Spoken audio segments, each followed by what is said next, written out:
नमस्कार। आकाशवाणी चंडीगढ़ से प्रादेशिक समाचारों के साथ मैं निधि मुंजाल।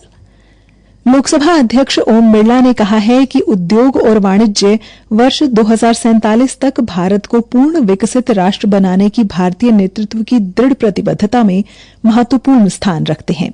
श्री बिरला ने कल नई दिल्ली में PhD chamber of commerce and industry की 120वीं वर्षगांठ के अवसर पर आयोजित कार्यक्रम को संबोधित किया। उन्होंने कहा कि भारत सरकार की विकासोन्मुखी नीतियां आज उद्योगों को नई ऊर्जा प्रदान कर रही हैं। हम सबको गर्व है कि यहाँ पर सरकार भी स्थिर है, पॉलिसीज नीतियां भी उद्योग व्यापारों के अनुकूल है, टैक्स प्रणाली को सिस्टम को पारदर्शी बनाने का प्रयास किया जा रहा है और उसके साथ राज्यों के अंदर एक स्वस्थ प्रतिस्पर्धा और स्वस्थ प्रतिस्पर्धा के साथ उनको एकल खिड़की या एक प्लेटफॉर्म पर इंडस्ट्री लगाने में सहयोग करें। इसके लिए पीएचडी सीसीआई लगातार गंभीर प्रयास कर रही है। लोकसभा के बाद हरियाणा विधानसभा में 13 देशों के 27 सदस्यीय प्रतिनिधिमंडल का विधान प्रारूपण में 36वां अंतर्राष्ट्रीय प्रशिक्षण कार्यक्रम चल रहा है। कार्यक्रम की शुरुआत कल शाम को विधानसभा अध्यक्ष हरविंदर कल्याण और मुख्यमंत्री नायब सिंह के साथ बैठक से हुई। इस अवसर पर विधायी प्रारूपण में ज्ञान और तकनीकों के आपसी आदान प्रदान पर जोर दिया गया।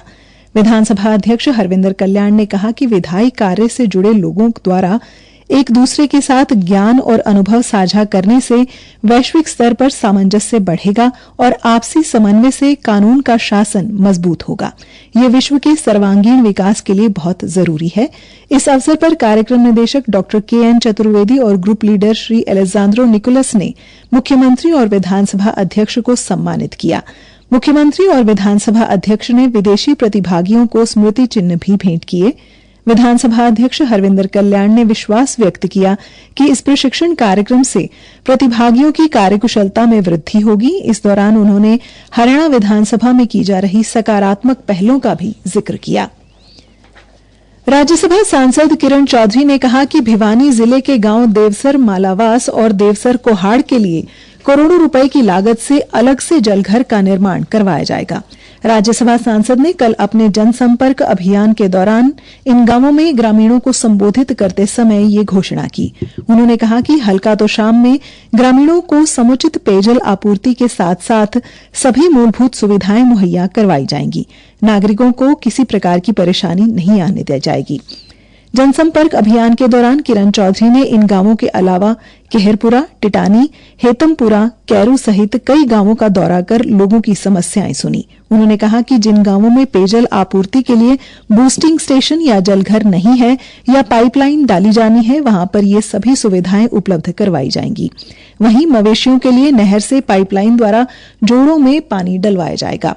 इसके साथ साथ किरण चौधरी ने ग्रामीणों को आश्वस्त किया कि जिन गांवों में पशु अस्पताल, पशु डिस्पेंसरी और स्वास्थ्य संस्थान नहीं हैं, उन गांवों में भी ये सभी संस्थान बनवाए जाएंगे ताकि लोगों को किसी भी प्रकार की परेशानी न हो।